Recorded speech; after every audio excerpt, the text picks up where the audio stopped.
my gosh, happy July. It is the beginning of summer, which already feels like the end of summer to me. Summer is so sweet and juicy. I wish it would never end.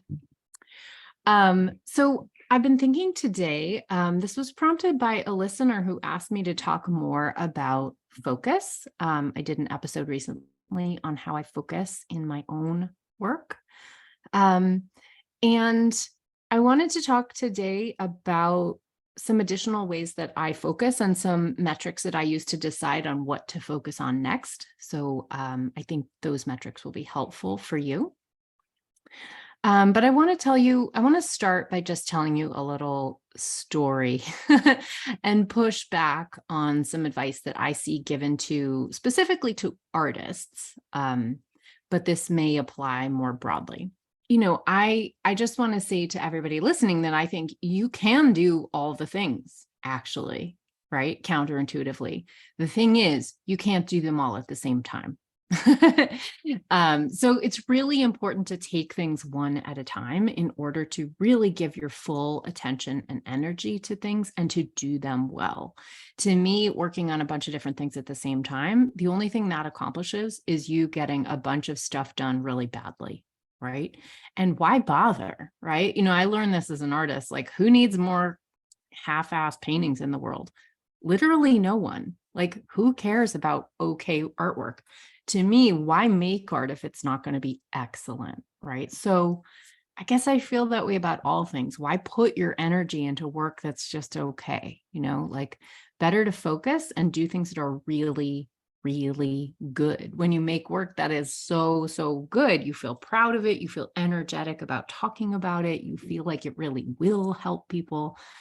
This is a sort of attitude that I learned as an artist because of being an artist. But you know what? I just think it's true for everybody. Why bother doing anything but excellent work? At least if you're the one paying yourself, right? If you're working for somebody else, that calculus does kind of change. And I understand why. To be honest, as a person who employs other people, I have often felt very jealous of employees that will get paid no matter what they're doing. That is actually not true when you are an entrepreneur. When you run your own ship, if you don't do things well, you don't make any money. Your business doesn't grow, and it can go the other way. It can close. All right. So you can do all the things, but you can't do them all at once. So let's talk about it. Okay. So some advice that I have seen given to artists in various professional development books, for example, like Jackie Battenfield, who PS, her book is awesome. This book called The Artist's Guide. I've read it. Many people have it. It's a great book, but there's this one. And so generally I'm going to say, I love it. I think it's well done, but it has this one piece of advice in it that I really object to.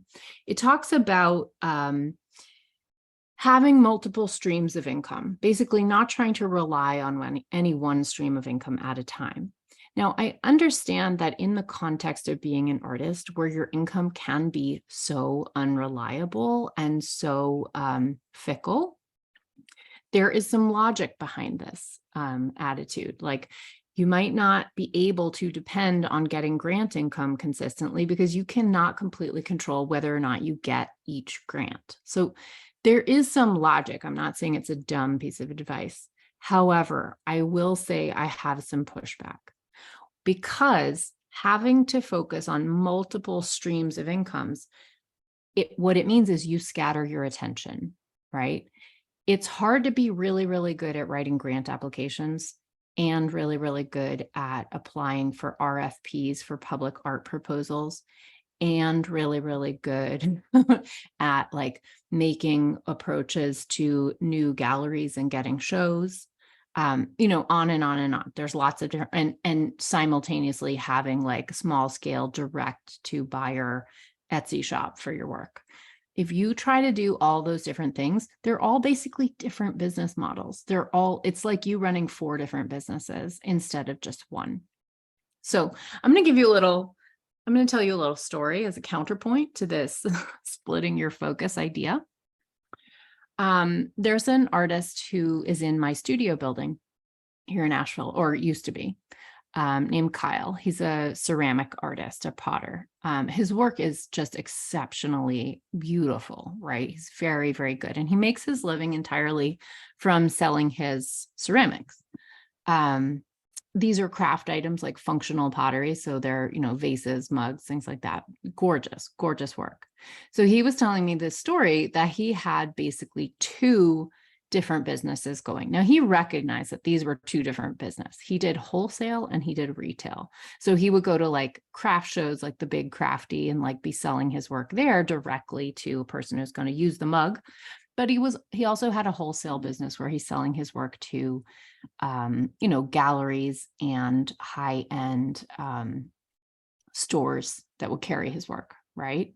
Now, I actually can't remember which one he decided to focus on, but what he was telling me is that one year he decided, like he found it really hard to switch back and forth between doing one and doing the other because it's an entirely different audience, right? Selling to store owners versus directly to a person who's going to use a mug who's wandering in a craft show.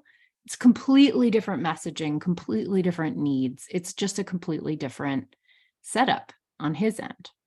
So he decided one year he was going to eliminate one and focus fully just on the other. And it was pretty 50, his income was pretty evenly split between the two. And I think it was a hard decision. I think he chose wholesale. And so he just decided, I'm not doing craft shows anymore. I'm just going to 100% focus my energy on getting my work in stores and galleries. He was telling me that the year he made this decision, the first year that he worked only on one instead of on two, his income doubled. I just want you to take that in for a second. As soon as he put all his focus on one thing instead of splitting it between two, his income doubled. So that means from the wholesale business, he made 4 times more, not twice as much, but 4 times more, because it didn't just replace the income lost from the direct-to-consumer pottery sales. His whole income doubled. So he sold 4 times as much in wholesale. So to me, that is a story that illustrates the power of focus. I have found exactly the same thing to be true in my business. I don't have such a direct story to share with you like that, although I have many little stories. But I think that's a really good illustration of what happens when you do put all your eggs in one basket, when you do put your focus on doing one thing really, really well. I will give you a counterexample. Like I tend to really work in seasons, which is important for me because I really want to be able to focus on one thing at a time. And to me, switching back and forth from one mode to the other is painful. It's difficult. I find the transition really, really hard. And, just a couple weeks ago, I had a total screw up, which is the kind of thing that happens to me all the time when I'm trying to switch back and forth from art brain to accounting brain. So just to illustrate a fuck up on my end, I was offering this free class about how to thrive in a recession, right? I put on that class in June because I just wanted to have kind of one last push before everybody was like off doing their summer stuff to help people kind of, just get a piece of education that would help you in your studio, help you kind of set up for the summer and help you, just feel good about running your business and like have some strategies through a potential economic downturn, which is, kind of been in the news for a long time now. So I'm offering this free class, right? But what I'm really trying to do over the summer, here you are listening to my podcast. This is me contact switching back into Sunlight Tax. But really what I do over the summer is I'm painting a show. I have a solo show in November. So I'm working on producing a show of painting and sculpture. And so I'm not really home at Sunlight Tax too much over the summer. I do have a team and I do have people running it. So don't worry. It's still going on and I do check in. But anyway, I was offering this class and I have a whole system kind of in the back end about like, I send announcements, I send reminders. I have like a whole email sequence set up to remind people to show up. So I'm in my studio really excited about this work that I'm making. In fact, I had a great week in the studio, is why this happened. And the next week I had sort of on my schedule the time, like check back into Sunlight Tax, do the tasks that are outstanding. And I look to see, and it's the day before I'm putting on this free class. Now, I was expecting, this time last year, I had maybe 200 to 300 signups for this class. And so I'm like checking in to see how many people are signed up, expecting something in the low hundreds. And I look and there's 25 people. And I'm like, oh my God, what happened? And it just hits me looking at that number. Oh my God, I was so excited about my studio that I just completely forgot to announce that I was offering this class. In fact, I don't even know how the 25 people did sign up because I never sent an announcement. So it's the day before the class. We did manage to do a little last minute push, and a couple, maybe 100 people signed up. And if you were one of them, I'm very grateful to you, and I hope you got a lot out of the class. But the point is, me being focused on my studio over the summer means it's really easy for me to screw things up in Sunlight Tax, right? It's really easy for me to drop the ball. So I find I do my best work when I am all in, right? That's how I work. And my friend Kyle is a good example of how that can have a huge impact on your bottom line as well.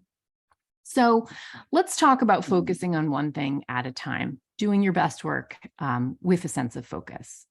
So a piece of wisdom that I picked up when I was in Rachel Rogers' program. If you don't know Rachel Rogers, she's a really, really awesome business coach. She's a lawyer and a coach. She happens to live in North Carolina, but she's from New York. And she's really focused on teaching women, Black and brown women specifically and especially, how to just have better businesses, build better businesses in the world and make more money. So in her program, she taught not to offer a million different offerings in your business, but to offer one thing that you put all your stuff into, right? So offer one group coaching program where anytime you offer a new course, you just put it into that program. So the cool thing about that, right, is that if you have one program where everything you do goes into that program, then the people who are in that program, what they're getting is awesome. What they're getting is all of you, all of your attention, all of your energy, all of your creativity is going into this one thing. It also means on the back end for you as the business owner, you only have one type of sales you need to do. You don't have to have a launch plan for 6 different offerings, right? Because you need a marketing plan for every single thing you offer. And when you're only offering one thing, you can offer it more frequently and you can offer it more effectively, and you can hone in on exactly the messaging and the launch plan that helps to get sales of your program. Plus, you get better results in your program because you pay attention to only one thing. Right? So this was a genius idea that I got from Rachel Rogers, and I have totally enacted it in my business. I have a program called Money Bootcamp, and anytime I want to make a new training on, updated tax laws, or, I think of a new angle on how to better manage your finances in your business, I record a training. I might offer it to the public, but then I stick it inside Money Bootcamp. So it becomes part of the program of Money Bootcamp. So anybody who's bought Money Bootcamp before, they get a new bonus, right? And so to me, that's really awesome. That just enhances the value of the thing that I offer. Instead of me selling afresh, this year's tax updates, the Secure 2.0 tax update module, or this new thing on a new method for calculating your quarterly taxes, right? What I do is I just give it to my core customers every single time. And then they come to know that they're always going to get anything new that I offer. They know where to find it. They know that they're going to get it. And they just check their bonuses section inside Money Bootcamp, and they know whatever new training I just did that they have access to. To me, that just works so much better. And it simplifies the back end of my business. It makes me only need one marketing plan and not, 600. It also means I'm a creative person. I like doing this work. It means I don't shoot myself in the foot every time I have a new idea. It basically makes it more productive for me to be generative and have new ideas, because my core offering gets better and better and better every time I have a new idea, rather than if I sold it separately, me sort of taking attention away from my core offering and having to switch my focus back and forth between 10 different things that I offer.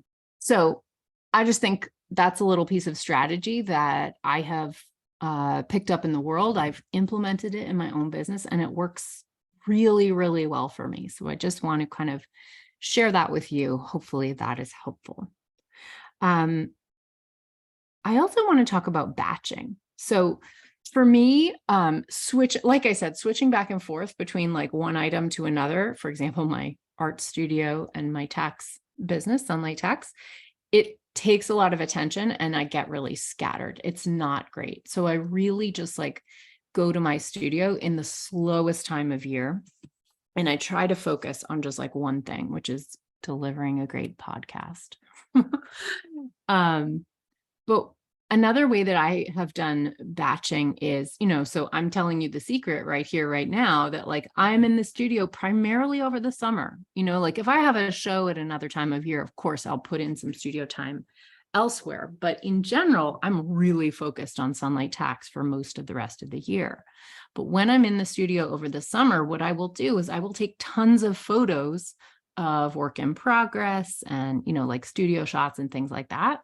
And I will meet them out over social media over the course of the next year. I don't like put them out all at once, right? And I'm creating a fiction. I fully admit that I'm doing this. I create a fiction that I'm in the studio all the time. I might post those pictures in December and January. In December and January, I'm not in the studio. That's like the height of tax season. It's not wise for me to be in the studio at a time when my phone is ringing off the hook for people who want to get set up for the new tax year or do year-end tax planning, right? But I have this batch of photographs that I've like batched out during my summer studio time, and I'm kind of spreading it out through the rest of the year. I don't feel bad about creating that fiction in a world that, punishes women and people who rely on income from other jobs. There's plenty of evidence and, direct evidence in the art world that people who have other jobs get really like sort of punished as not being serious artists. And I think that that's totally unfair. And not realistic and quite elitist and anti-family, caregiver for sure. And so I say, fuck that. And I just create this fiction to appease that sort of part of the world that, I don't agree with. I'm like, okay, if you want to see it that way, I'll show it to you that way, but that's not how I do it. So you're seeing me get a little ornery here. Okay.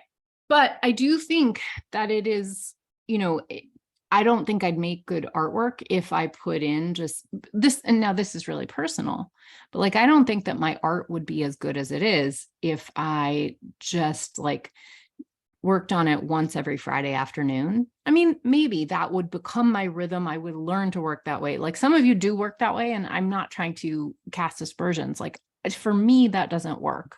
For me, I'm such a sort of heavy focuser that I like to dive all the way in and be completely absorbed as much as possible, which is why batching and working in seasons works so well for me. And this is not always possible, right? Like even I, who am like prioritize working that way, even I have to, maintain my podcast and my newsletter, maintain Sunlight Tax over the summer months that are really light, where a lot of you go on vacation and don't want to think about taxes in July. And that's fine. But I like to dive in really deeply. And so I just want to, talk to you about when you're cultivating the various skills that you need to in your business, each one of them takes some time and takes some energy to cultivate, right? Whether the skill is grant writing or getting good at pitching clients in meetings or running launches. Maybe it's building your team and developing your leadership skills, creating SOPs, that is standard operating procedures. If you have not hired yet, you maybe don't have SOPs in your business, but it's a little piece of magic. But these things take time and they take energy, and they also take repetition. And so I think focusing on one thing and repeating it until you get good at it is really helpful, right? It's a way that you learn how to do it better and better and grow. And in creative work, sometimes we learn to hate repetition. In fact, sometimes we are taught to hate repetition.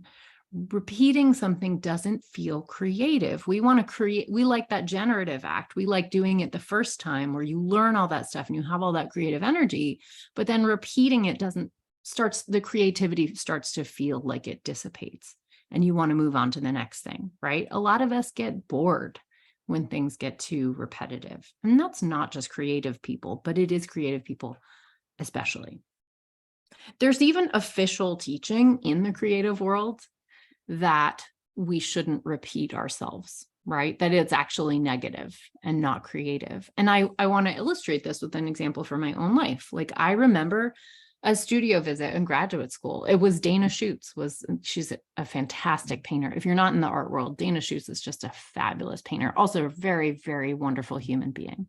So this was a great studio visit, but I remember her saying to me, because I was painting a lot of pattern in my work at the time. And I remember her saying, like, don't paint that. Don't paint the pattern. You can imply a pattern, but don't actually spend your time on it.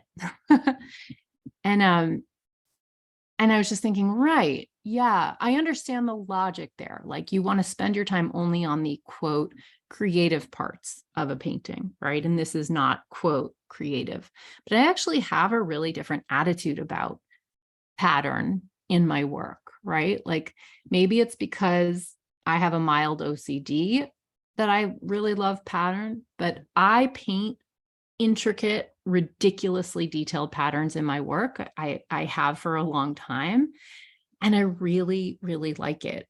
Partly, I think because I have this mild OCD, it actually is very soothing to me. I find pattern to put me in a state, almost a trance state.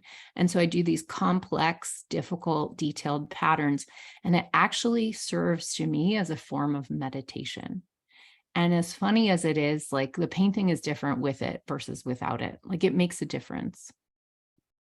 And it gets me into a state of deep focus. And the funny thing is that this same quality of sinking into a deep, repetitive task is something I have translated from my painting to my tax work.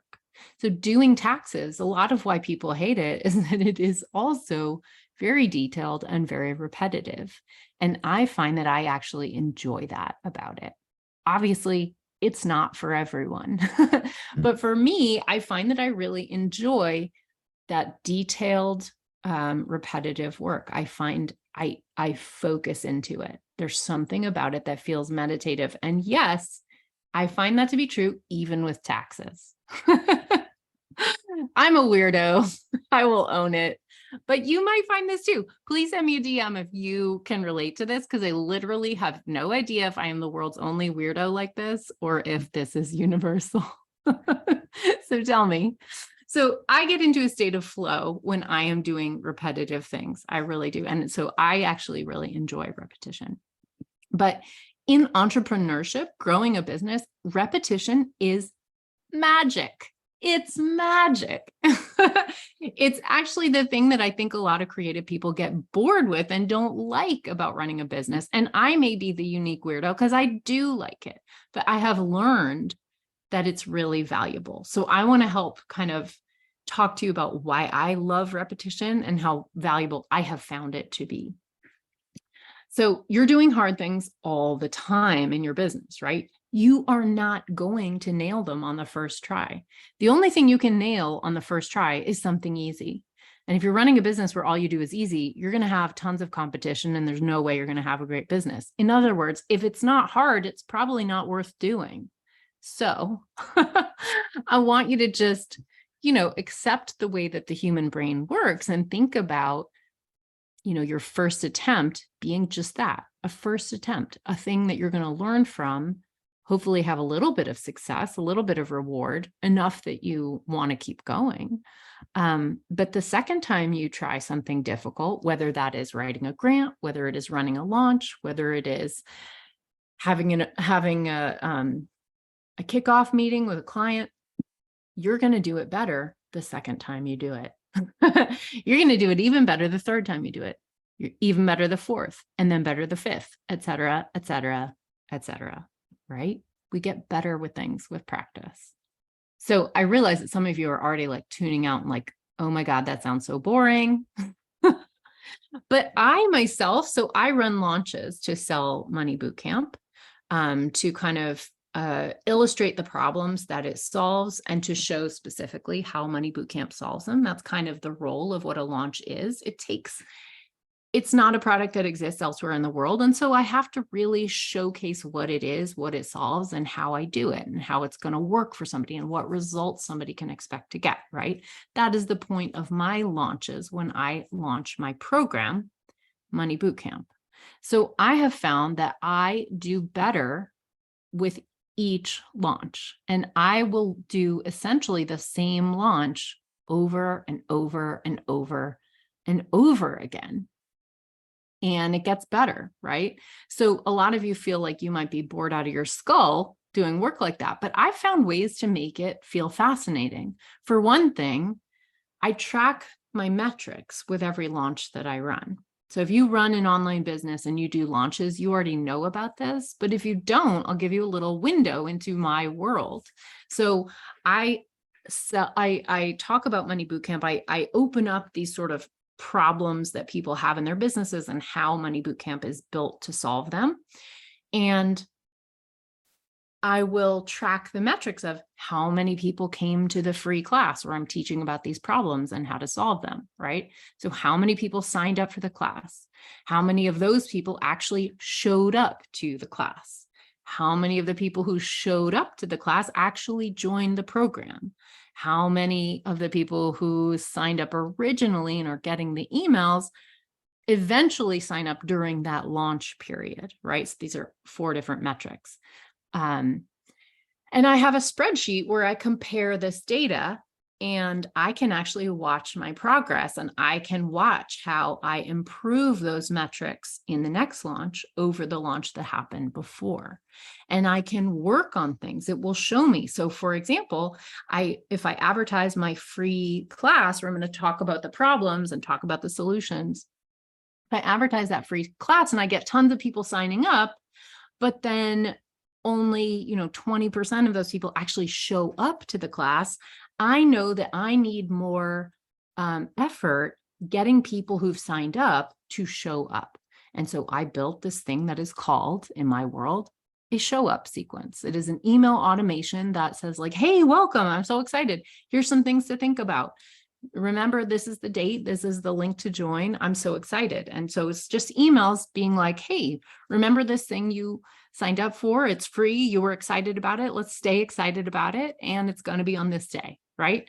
That's my show up sequence. So I have built that and I tweak that and I watch those metrics to see like, okay, can I get my show up rate higher than 20%?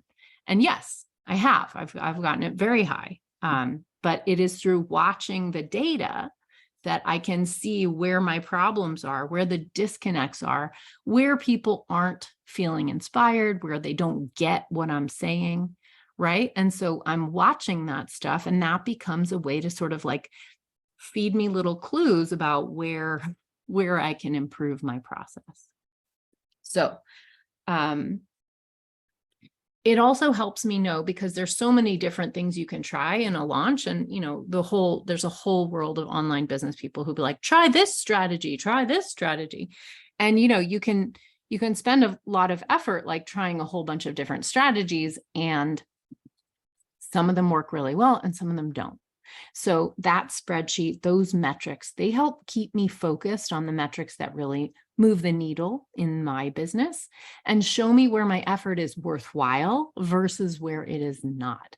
This helps to keep my launches, which can be overwhelming and very difficult. It keeps them focused on the things they need to be focused on and stops me from scattering my attention to all kinds of bells and whistles that are not necessarily helping anything. Doing the repetition of one launch after another, another thing it does for me is it helps me survive if I have a terrible launch. Like occasionally something happens. I had a launch once on January 6th, and right in the middle of my launch, this news started coming out. I know most of you are thinking January 6th, that date is quite familiar to me, right? So I'm in the middle of this like live launch and I'm doing my thing. And I start seeing the chat explode where people are like, are you watching the news right now? Are you seeing that people are storming the Capitol building? So, there are things that happen that are way beyond your control. Maybe people storm the United States Capitol while you're in the middle of your like one time only big event, which happened to me. And so that launch was, you can imagine, a little bit distracted. People were rightfully really upset about an event that was happening out in the world. And so I'm not going to comment on January 6th, but just to say like, weird shit happens in the world. Oh my gosh.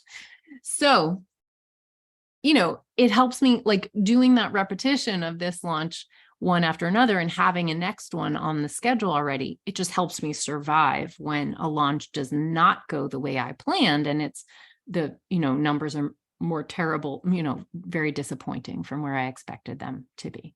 Okay.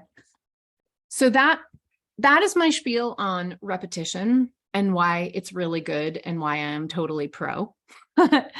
You may be, you may not be, but at least you can learn from me the sort of like the case for repetition. The second part of what I want to talk to you about to focus is the expense of context switching and the value of focusing on one thing at a time. Okay. So what is context switching? If you haven't heard that term before, I think it comes from computer science, but it's the idea of when you move your focus, you move your attention from one thing to another, it's cognitively expensive. You get tired. Your brain gets tired when you move back and forth from one item to another. Small side note, this is why email is exhausting. And this is why I don't check email first thing in the day, because your inbox represents a massive amount of contact switching, because one email will be about an event you're doing. One email will be about like a billing issue. One email, it will be about all sorts of different things at the same time. So you're going from one mode to another, back and forth over and over and over again. So I don't know if you've ever had the experience of like running through a full inbox and solving all those things and then feeling like you didn't have the energy to do a big project afterwards. Email is exhausting for that reason, because contact switching, moving your focus, your attention back and forth between things is cognitively expensive. Okay. So I have learned to batch my work for that reason. And I tend to work whenever I can in seasons, right? If everybody out there if my entire audience is going to go on vacation in July and August or not be in their teaching job anymore and really switch their focus, then I don't need to have my foot on the accelerator of my business during the summer months. And in fact, maybe that's the time for me to bring my business down to its minimum viable operability and go make my own work in the studio, right? Or do the big projects for Sunlight Tax, which is what I do. So the more that I find that deep focus and working on just one thing in my business works for me, the more I want to apply it to everything. So I got really, really serious about that. And I have actually decided over the past several years, just to bring you in on my thinking, I've decided to edit my business. So the first really big, one of the edits I did was staffing. So it was very, very expensive to run my program the way I was. I had a membership and I actually had all different tiers of membership, and it required a lot of tracking to see like who was owed what service and when I had fulfilled those. And, I had to sort of track who had gotten what so far and who was still owed what. It was very complicated and it required a lot of staff. And when I have a lot of staff, I need to offer my program at a higher price point because I have to pay the staff, right? And I have a 401k plan for my employees because I like to practice what I preach. And it's expensive to pay people well, to treat your employees well, and to hire people who are really good. So that was really rough. And I realized it's also something I want to keep in balance with being able to offer this program at a lower price point for people who don't have as much income, and people who are just starting out and feel more sensitive about what they can invest in their businesses. So as I had some staff attrition, I decided not to rehire. I decided instead to simplify my offerings. So the first simplification I did was to eliminate the memberships. So I don't offer them. I'm fulfilling the contracts that I have outstanding, of course, but I have not been offering my program as a membership anymore. I ended the membership. So I restructured the course so that it is one-time payment. There's a payment plan, but it's like you join once and you get the whole program up front and that's it, right? You have it forever. But it's also self-study. So I can automate some of the sort of like updates for people, but it doesn't require as much staff and expense on my end to administer my program. So that's one simplification I made that's helped me be able to focus on things in my business. I also knew that I wanted to start a podcast. And so in order to do that, I needed to focus and I needed more time, right?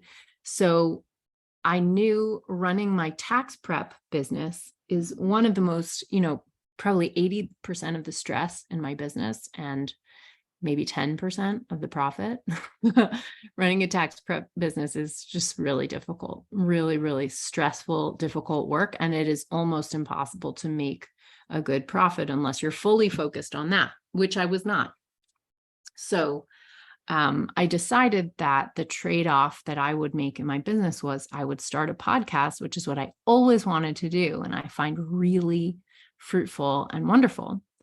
But in order to do it, the commitment I made to myself was to sell the tax preparation piece of my business. So once I got the negotiations underway for that, it took a lot of work. I did a lot of research into other tax firms that I wanted to make an arrangement with. And there are not a lot out there, I have to say, that can speak well to self-employed people, creative people, misfits and weirdos. And also offer things at a price point that is low enough, because accounting services, frankly, it costs a lot of money. There's a lot of regulation that you, the consumer, might not be aware that your tax practitioner has to comply with. So it's just a really tough business. But I did find a wonderful firm that I feel so happy with. I negotiated a really good package for my clients. I did all this transition work. It was a lot of work to do. But, I really care so much for the tax clients that I have helped to nurture and grow for many years at this point. And I wanted to make sure that they all knew what kind of care I put into transitioning them. And I was not just going to say, sorry, I'm closed, go find somebody else. I really wanted to give them a great opportunity and a great path forward. So getting that ball in motion it took me almost a year. It was very difficult work, but knowing that I was not going to have a tax season to run enabled me the mental space to begin planning a podcast. And that was how I did that. So I think it's really easy to look at a business like mine, like, she does this, she does that, she does that. Yeah, you might think that I do it all at the same time, but I don't. I do one thing at a time. And so part of how I started the new thing was to drop an old thing. Or to transition out an old thing. Okay.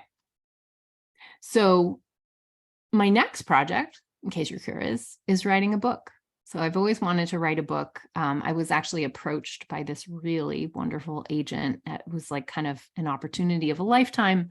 I did some research into that and I just was like, okay, what is it going to take to do this? I wanted to like really see how much work it would be, what the timeline would look like, if it's appropriate at this stage of my business. And yeah, I was really nervous about committing to writing a book because I know it's a lot of work and that it could pull my focus away from the other things I have in my business. I never want to let go of my focus on my program, Money Bootcamp, or on this podcast. So I had to have my systems built up enough and structured well enough that I could have the space and time to actually write a book. So there's no question that selling the tax practice was critical in order to say yes to that project. But I'm proud to say I have said yes. I am in the just proposal stage of the book. But I'm super excited that that is the project that's coming next. And I want to share with you just the decision metric that I use to make that decision and that I think might be helpful for you. The next time you are faced with a big, like, should I, shouldn't I decision about taking on a new project in your own work, whether you're an artist or a design agency or running some completely other type of business. So my metric was basically first to look at my vision as a company. What is my vision? And I'll share that with you. My vision for Sunlight Tax has always been, from day one, has been to get clear, accessible tax information into the hands of creative and purpose-driven people who are self-employed across the entire US. So that vision is maximalist, right? It's about serving the many.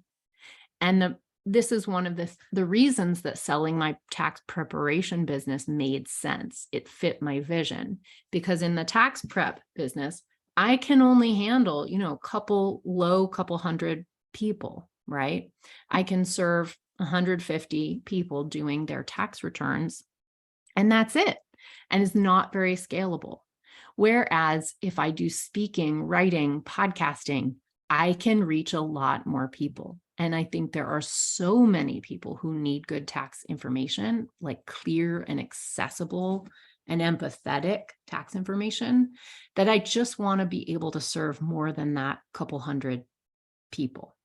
So that was part of my decision metric. Does it fit my vision? Does it further my vision? Or does it accomplish my vision better than the thing that I'm letting go of? Another thing I want you to look at, that I looked at, was my current capacity. You really don't want to overcommit, because then you start not delivering the things you're already committed to, and then your business starts to suffer, right? So what's my capacity, and what will it take if my capacity is not where I want it to be for this project? What will it take to open up additional capacity? This is where editing comes in. This is where letting other things go makes a big difference. And then what should I work on in order to reach my vision? What would serve me reaching that vision better? A lot of times that requires effort and time, right? You grow over time. And I will let you in on a piece of wisdom that I gleaned from this wonderful educator called Paul Jarvis. I talked about him before. Paul Jarvis has a book called Company of One.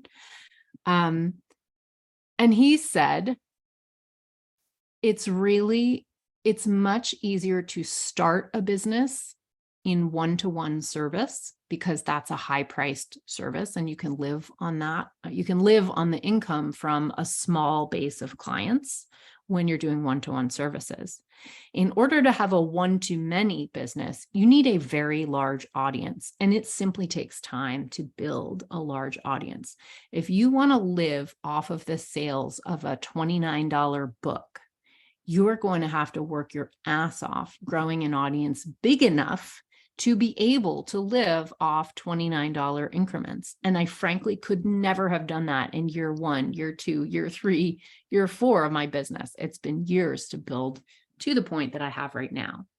But and so Paul Jarvis would say, build your audience over time and then transition from one-to-one service to one-to-many service as you grow your audience.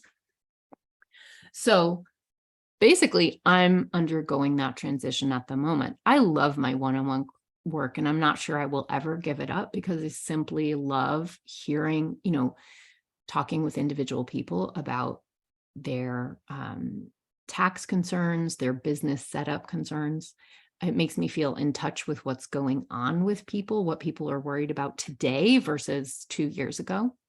So I'm not sure I'll ever let that go, but as you scale a business, of course, it becomes harder and harder to serve a lot of one-on-one people. And because my vision is to give this information to a really broad audience, I do feel like I want to grow into a space where I talk to more people. So writing a book, having a podcast, these things do feel like the logical next step. The cool thing on the audience end is that it means I will eventually be able to lower my prices quite a bit more. You can get a lot of what I offer through a $29 book. And there's a whole audience I've never been able to serve at that price point. I'm still not there yet, to be honest, but I'm hoping to get there. Okay, so those are my metrics for how I decided. I decided, what is my vision? What is my current capacity? What will it take for me to open up more capacity? And what can I be working on to reach my vision? All right. So I hope that's been really, I hope that metric has been kind of helpful for you if you're struggling with what should I work on next? Should I take on this project or not? Do I want to transition my business from this thing to that thing? Basically just like, how do I spend my limited amount of energy and focus to get as far towards my vision for the world as I want to? So yeah, I want you to think about that. I hope that this has been helpful for you. So you can, to just summarize the takeaways here, you can have it all. You can, but you can't have it all at once. So you are going to grow in your capacity, in your wisdom, in your abilities over time. So I would use this metric. What is my current capacity? What will increase that capacity? What is my vision? Don't stress about all the things. Just stress about one thing, just one thing at a time.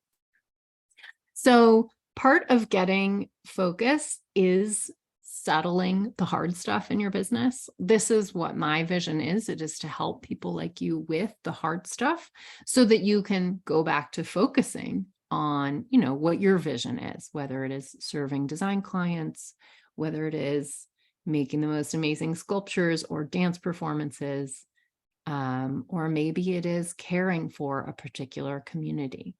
So to serve my mission, to help you serve your mission, my mission is to help you get settled, get that hard stuff kind of under your belt and that machinery set up so it's on autopilot. So part of getting your focus and settling that hard stuff, like paying yourself, getting your bookkeeping set up, paying your quarterly taxes, establishing retirement accounts and putting money into them, getting these things onto autopilot so that you can focus, knowing that the machinery is in place and is keeping you safe. So guess what? I made a private podcast series to get you started on that. It's free. It's like my most valuable little nuggets of business setup for you. It answers some of the questions you didn't even realize you had, like, how do I pay myself? Like, what is the mechanism? So it's totally free. It's 4 short episodes, and they teach you 3 really valuable nuggets to get you started. And in episode 4, I tie it all together and I show you with math the money that you can pull out of the air by adding all of these steps together. So if you're interested in joining that free private podcast, you just have to sign up. And the reason there is because I send emails alongside the private podcast to help kind of nudge you to actually take the actions that are inside of those podcast episodes. So you can get the free private podcast series, just a 4-part series. It's a great thing to do over the summer when you have a little extra space and reflection time to maybe implement a couple key little items in your business. So you can get these at go.sunlighttax.com/private. It's a series I'm really proud of. It's something I built recently. If it has any bugs, please let me know because it's brand new. But I hope you enjoy it. It's called the Money Tune-Up series. It's totally free, sends you some email nudges, and it'll help you get some stuff set up so you can help yourself stay focused, getting that machinery of the business in place so that you can focus on the bigger vision, which, let's face it, that's the whole point. All right. Thank you so much for listening to me today. I so appreciate all of you. Send me a message at Sunlight Tax on Instagram. I love to hear from you, and I will talk to you soon. Bye.